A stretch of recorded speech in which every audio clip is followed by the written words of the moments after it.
Alors, notre objectif final, donc étant normalement, d'aller jusqu'à la construction d'une, base de données, relationnelle, il va s'agir ici de passer donc d'un modèle conceptuel des données à un schéma relationnel correspondant, en évitant effectivement d'avoir trop de pertes lors de cette, traduction. Alors, j'espère que vous avez bien compris les rappels qu'on vous a donnés dans la vidéo précédente, hein. Sinon, vraiment, allez regarder les vidéos sur donc, tout ce qui concerne les schémas relationnels et en particulier, hein, tous les aspects, donc traduction des liens de type 1 à plusieurs ou de type plusieurs à plusieurs. Alors, ici, donc, on va se donner donc un certain nombre de règles de traduction avec des transformations. Comment est-ce qu'on transforme une classe d'entité, comment on transforme une classe d'association. Et là, bien évidemment, ça va dépendre des cardinalités. Comment est-ce qu'on transforme une identification relative. Donc là encore, hein, si vous avez effectivement aussi des doutes, hein, sur votre compréhension d'une classe d'entité, d'une classe d'association, d'une identification relative, hein, revenez effectivement aux premières vidéos sur la modélisation conceptuelle des données, parce qu'il faut que tout ça soit bien clair pour pouvoir effectivement aborder cette partie qui est un peu technique. Donc on va regarder les différents types de traduction. Alors, premier type de traduction, c'est comment est-ce qu'effectivement on va traduire une classe d'entité sous la forme d'un schéma relationnel correspondant. Alors ici, comme d'un point de vue logique, hein, les concepts sont très proches, la traduction est quasiment immédiate. Alors, en effet, l'identifiant absolu permettant d'identifier effectivement chaque objet du monde réel correspondant, ça va bien évidemment devenir en toute logique la clé primaire. Les attributs obligatoires vont devenir effectivement des attributs obligatoires au niveau du schéma de relation, et puis les attributs optionnels au niveau de la classe d'entité vont devenir là encore des attributs optionnels. Donc a priori pas de difficulté à ce niveau-là. Donc petite remarque, donc dans les classes d'entités, les notions de clés secondaires n'existent pas, elles existent effectivement donc au niveau des schémas de relation. Donc de ce fait, il arrive effectivement parfois qu'au niveau donc, des schémas relationnels correspondants, on préfère choisir comme clé primaire pour des raisons purement opérationnelles et d'efficacité des traitements et en particulier des jointures relationnelles, qu'on substitue effectivement donc aux clés primaires une nouvelle clé primaire plus efficace de type un entier. Donc rappelez-vous le sujet sur les fraises par exemple, dans lequel effectivement on aurait eu une clé primaire assez logique qui était la référence de la fraise, qu'on a remplacée par en fait une clé primaire entière qui était un simple numéro. Donc une fois qu'on a effectivement posé la clé primaire de nos tables à partir des identifiants absolus, il n'est pas impossible que tout simplement pour des raisons purement pratiques, hein, on substitue à cette clé primaire donc une nouvelle clé primaire et que la clé primaire devienne effectivement à ce moment-là une clé secondaire. Bon, c'est pas notre objectif ici, hein. Pour l'instant, nous on établit des règles de traduction systématique, donc voilà, on traduit vraiment bêtement ce qui nous est donné. Alors, les associations. Donc, bien évidemment, si vous avez bien compris ce qu'on a vu dans la vidéo de transition, les associations vont certainement devoir être traitées de manière différente en fonction des cardinalités. Alors, je rappelle qu'on appelle une cardinalité forte une cardinalité de telle sorte que la cardinalité maximum de part et d'autre de la classe d'association soit strictement supérieure à 1. Alors, c'est le cas effectivement des associations avec des cardinalités de type 0n, 0n, 0n, 1n, 1n, 0n, etc. Donc ici, c'est l'exemple qui nous est donné. Donc dans un premier temps, donc, on applique toujours la règle de traduction numéro 1, c'est-à-dire que chaque classe d'entité donne lieu à un schéma de relation. Donc ici, la promotion devient un schéma de relation. Elle est identifiée par son nom, donc au niveau de la promotion qui devient clé primaire, même chose pour la matière. Maintenant, effectivement, on est dans le cas d'une association de type plusieurs à plusieurs. Donc la seule possibilité ici qu'on ait, c'est effectivement créer un schéma relationnel pour effectivement relier les matières aux promotions. Voilà, c'est ce qu'on fait là. Et bien évidemment, donc on va avoir donc 2 clés étrangères, donc une première qui va correspondre au nom de la promotion, une seconde qui va correspondre au nom de la matière, ces 2 clés étrangères constituant effectivement la clé primaire du schéma de relation correspondant ici à R. Et tous les attributs de la classe d'association vont se retrouver au niveau du schéma de cette relation, vu que c'est effectivement une caractéristique ici de l'association, et ni une caractéristique de la promotion, ni une caractéristique de la matière. Voilà donc pour ce premier cas de figure. Si effectivement le nombre d'heures avait été optionnel, il aurait été aussi optionnel donc au niveau du schéma relationnel correspondant. Donc, autre cas de figure, ça sera donc le cas des classes d'association avec une terminalité faible au moins d'un côté. Alors, une petite remarque ici, lorsque vous avez traduit ce modèle conceptuel de données, vous avez perdu une contrainte. Quelle contrainte avez-vous perdu? C'est la caractérité minimum du côté de matière. C'est-à-dire qu'ici, vous n'avez pas les moyens, lorsque vous allez faire votre traduction, de vous assurer qu'une matière est obligatoirement associée donc à une promotion via R1. C'est impossible. Pour ce faire, il faudra faire un traitement sur la base de données spécifique pour vérifier que cette contrainte, effectivement, est systématiquement réalisée. Alors, les associations à caractérité faible-forte, c'est-à-dire qu'on a au moins une de part et d'autre de notre classe d'association, donc une caractérité maximum qui est égale à 1. Dans l'exemple qui vous est proposé, c'est effectivement du côté de voiture. Vous avez une caractérité minimum ici qui vaut 1, du côté de l'appartenance. Voilà.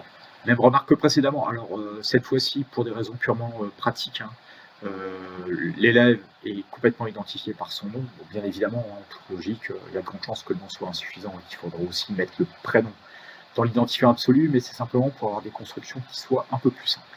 Donc ici, la nouveauté va consister à traduire R1.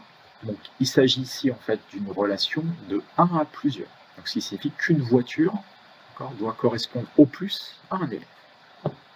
Donc pour ce faire, il suffit tout simplement d'ajouter comme clé étrangère donc, de voiture ce qui correspond à la clé primaire d'élève. Alors c'est ce qu'on va faire ici. Pardon. C'est ce qu'on va faire ici. Donc au niveau de voiture, alors, dans un premier temps, on traduit effectivement les 2 classes d'entités tout à fait classiquement. Puis effectivement, on ajoute donc au niveau de voiture le nom de l'élève. Alors, donc ceci est largement suffisant, vu qu'effectivement on a une contrainte de type de 1 à 1, c'est-à-dire qu'a priori dans voiture on ne peut pas avoir plusieurs élèves du fait effectivement de ce qui a été spécifié au niveau du modèle conceptuel. Alors, notez qu'ici, le nom de l'élève est souligné. Pourquoi il est souligné? Tout simplement parce que une voiture appartient obligatoirement à un élève. Là, c'est la caractérité minimum qui vous le dit, donc c'est souligné. Si on avait une caractérité de type 0,1, à ce moment-là, le nom de l'élève n'aurait pas été souligné. Alors, dernier cas un peu plus technique, entre guillemets. Si vous avez bien compris l'identification relative, ça ne devrait pas poser de soucis. Alors, dans un premier temps, donc, il faut voir ça comme une association donc, avec une caractérité faible du côté de cours. Donc, on traduit comme d'habitude effectivement les classes d'entités en utilisant la règle numéro 1. Maintenant, attention, c'est là qu'il faut commencer un petit peu à réfléchir. Si on a une identification relative, ça signifie que le cours est identifié certes par son numéro, mais aussi par la matière à laquelle il appartient. Donc ce qui signifie que le numéro du cours est insuffisant. Alors on a un peu vu ça dans l'exemple qu'on a traité précédemment sur la planification, à savoir que dans ce petit bout de modèle, si je dis séance numéro 1, ça n'a pas de sens. Par contre, si je dis séance numéro 1 de CISI, ça a un sens, séance numéro 1 d'ASCO, ça a un sens, séance numéro 1 d'AlgoProg, ça a un sens, séance numéro 1 de mécanique, ça a un sens, etc. etc. Donc, si on met effectivement ici, si on ne conserve que numéro, dès lors qu'on va avoir 2 cours qui auront le même numéro, on va effectivement tout de suite avoir une violation aussi de la clé primaire. Tout simplement parce qu'effectivement, on a oublié ici de prendre en compte l'identification relative. Tout simplement, il suffit de traduire cela en ajoutant au niveau effectivement du schéma de relation correspondant à cours, quoi? Le nom de la matière. Et là, dès lors, effectivement, votre cours est bien identifié par son numéro et la matière à laquelle il appartient. Et donc, en plus, techniquement, ça ne posera plus de difficulté, vu que cette fois-ci, comme on aura effectivement pour chacun de notre cours ce couple qui l'identifiera, donc au bout d'un moment, on aura effectivement CISI 1 à côté de ASCO 1. Et cette fois-ci, plus de violation de la clé primaire. Voilà. Donc j'espère que vous avez bien compris effectivement ce point qui est un peu technique, mais si vous avez bien compris l'identification relative, ceci est assez logique. Bien évidemment, comme cette clé primaire est relative à la matière, bien évidemment, cette clé primaire, cet attribut qui participe à la clé primaire de cours est aussi donc une clé étrangère, et là, la clé étrangère de matière, c'est la raison pour laquelle vous avez aussi bien évidemment une intégrité référentielle entre matière-nom et la clé primaire de matière qui est son nom. Alors, petite remarque, on verra ça aussi sur un petit cas particulier dans la suite, il faut toujours commencer par traiter, lorsqu'on traduit, on transforme effectivement un modèle conceptuel en un schéma relationnel, les identifications relatives. Voilà, ça doit être toujours fait en premier. Bon, on aura un petit transparent spécifique sur ce sujet pour bien vous comprendre le pourquoi. Alors, ce que j'appelle les faux cas particuliers, c'est-à-dire les cas sur lesquels les gens se posent des questions alors qu'en fait les 3 règles qu'on vient de voir précédemment s'appliquent de la même manière. Alors, quand vous avez effectivement ce qu'on appelle des associations dites réflexives, par exemple cycliques, etc., c'est-à-dire une association d'une classe d'entités sur elle-même, il faut les traiter exactement comme des classes d'association. Alors, si vous avez une cardinalité faible, la cardinalité faible, si vous avez que des cardinalités fortes, la cardinalité forte de part et d'autre, et ça fonctionne très bien. Alors ici, donc en appliquant effectivement les règles 1 et 2 qui nous sont données, donc dans le cas d'une classe d'association à cardinalité, la cardinalité faible, tout simplement, qu'est-ce qu'on va avoir? On va retrouver dans le composant le potentiel composant pair, donc au travers effectivement de l'attribut appartient à composant référence. Donc tout simplement pour vous montrer que dans ce genre de cas, la règle qu'on a vue précédemment s'applique aussi. Alors, bien évidemment, quand on va remplir notre table, quand on va créer un nouveau composant dès lors qu'il a effectivement un composant pair, donc on aura à gauche la référence du nouveau composant et à droite la référence du composant pair qui est censé bien évidemment préexister pour ne pas violer l'intégrité référentielle. Alors, autre exemple aussi, le cas où vous avez 2 cardinalités faibles. Alors, le cas où vous avez 2 cardinalités faibles, c'est effectivement la même règle que la règle d'ailleurs qu'on vient de voir à l'instant. Donc, à ceci près que, bien évidemment, il faut traiter l'association, la classe d'association qu'une seule fois et pas 2 fois.